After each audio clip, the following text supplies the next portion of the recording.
হ'ল আজি কিছুদিন আগত দিল্লীত আমাৰ এখন মদৰ দোকান স্থাপন কৰিলে অসম চৰকাৰে। ইয়াক আজি আমি বিৰোধিতা কৰিছোঁ। আজি সকলো ৰাইজ ওলাই আছে, প্ৰতিবাদ কৰিছে। আমি ছাত্ৰ সন্থাই আজি ইয়াৰ পৰা এটা কথা ক'ব বিচাৰে, এই মদৰ দোকান কম দিনত আমাৰ বন্ধ কৰিব লাগিব, নহ'লে আমি কোনো কাৰণত মানি নলওঁ। আমাৰ এই অঞ্চলৰ ছাত্ৰ ছাত্ৰী তথা কৃষি সমাজ, আমাৰ যিসকল কৃষক ৰাইজ আছে, সাধাৰণভাৱে জীৱন যাপন কৰা ৰাইজ আছে, আজি আমাৰ এই একেবাৰে অৰ্থনীতি বেয়া।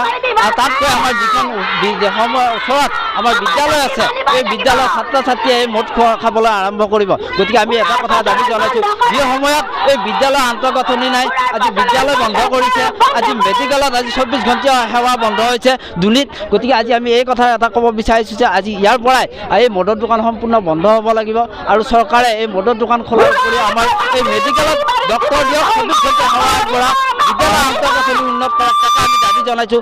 লগে লগে আমি ক'ব লাগিব, এই আমাৰ চিপাঝাৰ সমষ্টিৰ বিধায়কগৰাকীৰ ওপৰত এই বিধায়কগৰাকী তেওঁ জানিও নজনাৰ ভাও জৰি আছে। গতিকে তেওঁৰ দিনত আজি বহুকেইখন মদৰ দোকান স্থাপন হ'বলৈ পালে। আজি কিছুদিন আগত বৰিচুকাত এখন হৈছে, আজি নামখলাত হৈছে। গতিকে আজি দুৰ্নীতি হ'ল। আমি গম পাইছোঁ যে আৰু কেইখনমান ডেৰমনৈ ডিপিলাটো হ'ব। গতিকে তেওঁ সম্পূৰ্ণ জ্ঞাত। গতিকে বিধায়কগৰাকীক আমি ইয়াৰ পৰা দাবী জনাইছোঁ, তেওঁ এই কাৰ্য বন্ধ কৰক। মদৰ দোকানৰ বিষয়ে তেওঁ যদি সৎ সাহস আছে, তেওঁ আজি প্ৰতিবাদ কৰক যে মদৰ দোকান বন্ধ কৰিবলৈ তেওঁ উদ্যত হওক। এয়া আমাৰ এই দাবী জনাইছোঁ। আজি আমি এই দুনীয়া চলিক ছাত্ৰ সন্থাই আজি ৰাইজ ওলাই আহিছে। গতিকে আমাৰ এইখিনি ক'বলগীয়া। আমি এই প্ৰতিবাদ আজি আমাৰ আৰম্ভণি হৈছে। ইয়াৰ পিছত আমি অনাগত দিনত আমি ইয়াতকৈ জংগী আন্দোলন গঢ়ি তুলিবলৈ বাধ্য হ'ম।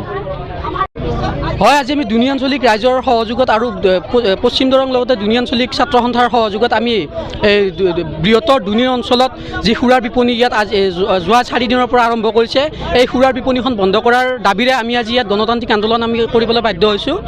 দুনীৰ দৰে এখন শৈক্ষিক পৰিৱেশ থকা ঠাইত সুৰাৰ বিপণী ইয়াত বিভাগীয় কৰ্তৃপক্ষই দিয়াটোৱে হৈছে আটাইতকৈ দুখ লগা আৰু কাণ্ডজ্ঞানহীনতাৰ এটা তেখেতসকলৰ পৰিচয়।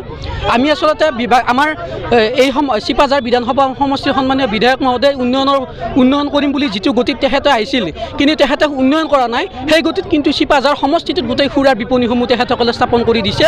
এই ক্ষেত্ৰত আমি ছাত্ৰ সমাজ আমি শংকিত হৈছোঁ, ভৱিষ্যত নৱপ্ৰজন্মক লৈ আমি শংকিত হৈছোঁ। সোনকালে এই সুৰাৰ বিপণী দুনীৰ পৰা বন্ধ কৰিব লাগিব।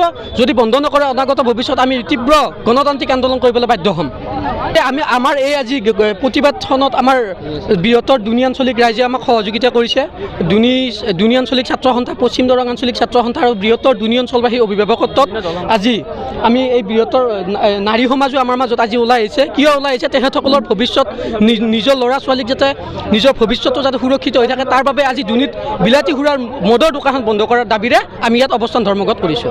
আজি আৰম্ভণি, ইয়াৰ পৰা আজি এটা আৰম্ভণি আমি চৰকাৰ প্ৰশাসনক সকীয়াই দিব বিচাৰিছোঁ। যদি অদূৰ ভৱিষ্যতে এই মদৰ দোকান বন্ধ নকৰে, তেন্তে তীব্ৰ গণতান্ত্ৰিক আন্দোলন কৰিবলৈ আমি বাধ্য হ'ম। আচলতে আমাৰ বহুত দুখৰ বিষয় যে আমাৰ দলিবাসী, আমাৰ দলিৰ ঠাইত আমাৰ এয়া মদৰ দোকান খুলিছে। আচলতে আমাৰ বহুত দুখ লাগিছে যে আমাৰ ব্যৱসায় সন্থায়ে যে আহি আমাৰ এই সুৰাৰ দোকান আমাক খুলিব দিছে, সেইটো কাৰণে বেছি দুখ লাগিছে। কাৰণ আমাৰ নতুন ল'ৰা ছোৱালী ধ্বংস হোৱাটো আমি নিবিচাৰোঁ। দেউতাকসকলে মদ খাইছিলে, সেইটো আমাৰ বেলেগ কথা, কিন্তু সেই দেউতাকৰ পুতেকেও যাতে আমাৰ মদ পানী নাখায়, সেইটো কাৰণে আমি এইটো আমি আগবাঢ়ি যাব লাগিব।